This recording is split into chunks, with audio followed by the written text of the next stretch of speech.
I'd met Marie Harris's type before. Jealous of her authority as the boss's secretary, resentful of every newcomer, and determined to make them uncomfortable. So it was only natural for her to resent someone like myself, a total stranger, who walked into the job of art director for one of the best advertising outfits in town, the William J. Farrell Agency. And even though Mr. Farrell had said temporary, I knew that I had the job. I knew it before the first campaign was over. I was in. And then, one night, the first of those funny little things began to happen. I was just taking off my hat and coat when I saw it there on my desk. A picture. A big framed picture of a dead girl, Jean Thornton. And written across the face of it, it said, Bill, darling, to the swellest guy and the swellest boss any girl ever had. Admiring your predecessor, Miss Brandt? Where did that come from? I'm sure I haven't the faintest idea. It wasn't there when I left last night. Somebody put it there. Possibly some well-wisher, Miss Brandt, some sincere well-wisher, as a sort of warning. A warning of what? What are you driving at? Miss Thornton and Mr. Farrell were quite close at one time. And what's that got to do with me? You know what happened, Miss Brandt, to Miss Thornton? Look, Marie, are you hinting that female art directors in this office have a habit of falling for the boss and then falling out the window? I'm not hinting anything, Miss Brandt. You asked me for an explanation of how the picture got there. I've given you one. Doubtless it is far-fetched. Certainly it must seem so to you. It's crazy. Of course. Will that be all, Miss Brandt? Listen, Marie. Let's you and I cut out the formality and let down our hair.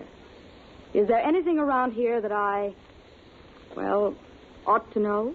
I'm sure I don't know what you mean, Miss Brandt. All right. The girl who used to have my job is dead. You've been hitting around enough about it.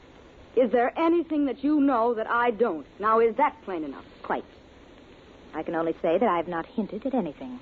I have perhaps engaged in certain idle speculations on matters which were better left as they are. That's all. Okay, Marie. But the way things look now, I'm liable to be around here for quite a while. Oh, I should think it likely. And you and I ought to learn to get along. You'll have no trouble getting along with me, Miss Brandt. But you mean I may with him? I can only say, Miss Brandt, as your sincere friend. And well-wisher? Yes. That you're working for a man who's subject to singularly strong enthusiasms. Sometimes these enthusiasms are apt to be carried to extremes. It is essential to appreciate this in dealing with Mr. Farrell. I don't suppose this picture gag would be one of Mr. Farrell's little enthusiasms. Under the circumstances, I should think it most unlikely. And it wouldn't be one of yours, my little well-wisher. No, Miss Brandt. It would not. You couldn't help but believe her. She was so prim and proper. But I was determined to have a showdown anyway on the whole thing. My job and everything. I stalked into Bill Farrell's office with a picture in my hand and without benefit of knocking. Oh, hello, Helen. Come in. Something that appears to be from your desk seems to have popped up on mine. Hmm? Here. Where did you get that? I just told you. On my desk. Your ever-tactful Marie has suggested that some well-wisher left it as a warning. Oh, poor Jean. She gave me that when...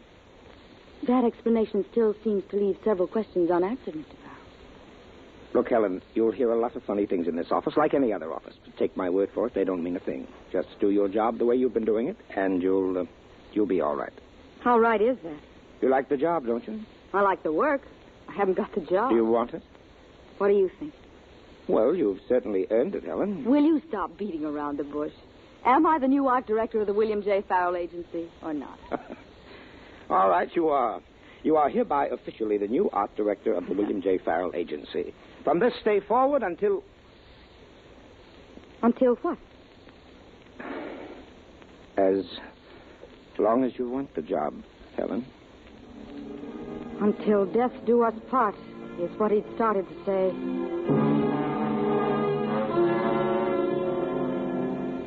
I forgot it, though. I forgot it almost the moment he said it. And for the next 24 hours, I was walking on air. It wasn't just a job. It was something even better. I knew Bill Farrell was falling in love with me. I knew that was just a matter of time, too.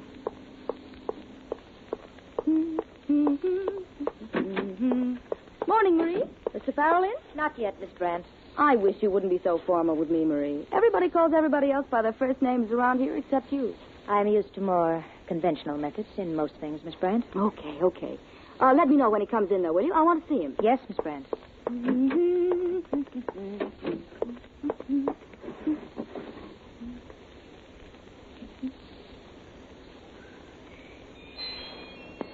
Hello, Bill, darling. You hear it? Yes, it's that silly little thing you sent me from Mexico.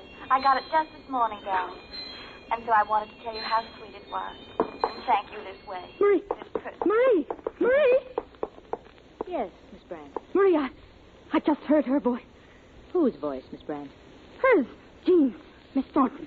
Why don't you lie down on the couch for a moment, Miss Brand? You've been working too hard lately, and I'll get you some water. No, I tell you, I heard it. Right in this room. In this room? Yes, I know it was because there was that music box, too. That cigarette case of hers. Oh, yes, I remember. So do I. Because the last time I heard it was down there when they were picking up the things. There's no one here now, Miss Brand? No one but you and me? I know, but I heard it. Was it speaking to you, this voice? No, to Bill, to Mr. Farrell. Something personal. Oh, yes, I dare say. Have you ever looked in this closet by the door, Miss Brand? Well, not especially, no. I think there's probably a perfectly logical explanation of what you heard, Miss Brand. Yes, you see? Oh. A dictograph. It used to be Miss Thornton's. They use dictographs for everything in this office. They say it saves them $40,000 a year in stenographic help. I see. Something must have turned it on. Yes, there, you see? This box of pencils that has fallen off the shelf. It must have been that. What turned it off, Marie? I'm sure I don't know. But it's quite simple, isn't it? Here's the switch. Hello, Bill, darling. You hear? Stop it. Stop it. Yes, Miss Brand. And now get it out of here. Certainly, Miss Brand. Is there any particular I don't place- care what you do with it. Do anything you like. Throw it out the window. What was that, Miss Brand? Just get it out of here. And leave me alone.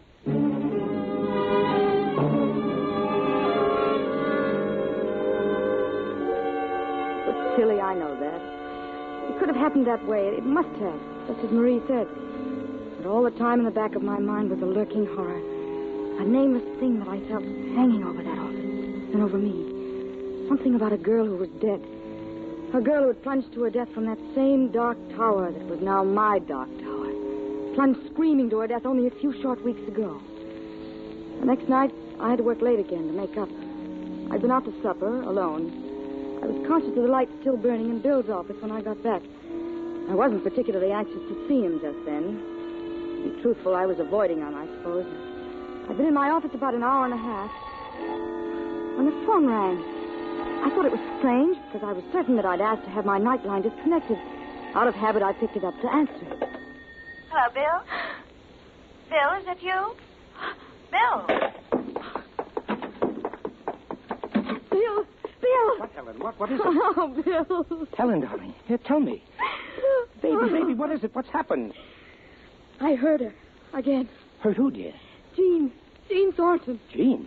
Yes, on the telephone. I know it was. I swear it. But, darling, it couldn't have been. Oh, Bill, I think I'm going mad. Oh, Helen, darling, listen to me. The picture, the dictograph. All right. But this... Helen, look at me. Yes, Bill. I love you, Helen. You know that, don't you? Yes. Oh, yes, darling, I do. I'm afraid. There's nothing to be afraid of, darling. No, not that. I'm afraid because now I know that you're afraid. I am? Yes. You are, aren't you? Helen, Bill, please. You've got to tell me now. Now, look, darling.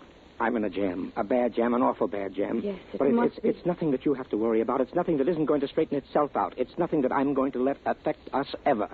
Bill, if it affects you, it does affect us. Darling, you've got to trust me just a little longer. Bill, I do. I will.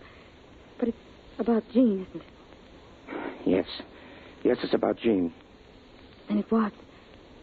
She didn't just fall. It was a terrible thing, Helen. Terrible. About as terrible as it could be. But, Helen, just remember this, darling. There's nothing to be afraid of. It'll all be over soon. Very soon. Is that all? All you can tell me? It's all I can tell you now.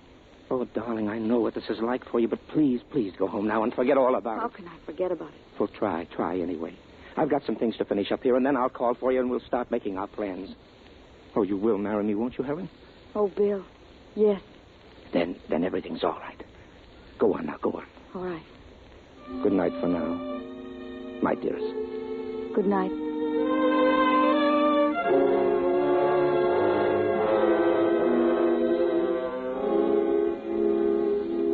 I went out. I didn't go home. I couldn't. I walked for miles, trying to think. But nothing made any sense, except that I was in love and in an agony of fear for what might happen to spoil it. And suddenly I realized that I had to know everything, now, tonight, whatever it was. So I went back to the office. Bill's light was still on, and I was just at the door when I stopped. You're insane, crazy. Suppose somebody saw you and recognized you. You sent me a message. I did not. I gave no message to no one. Why do you lie to me like that? I'm not lying to you. You Then I are heard it. so. I threw open the door, and she was standing there. Jean Thornton. A woman who was dead.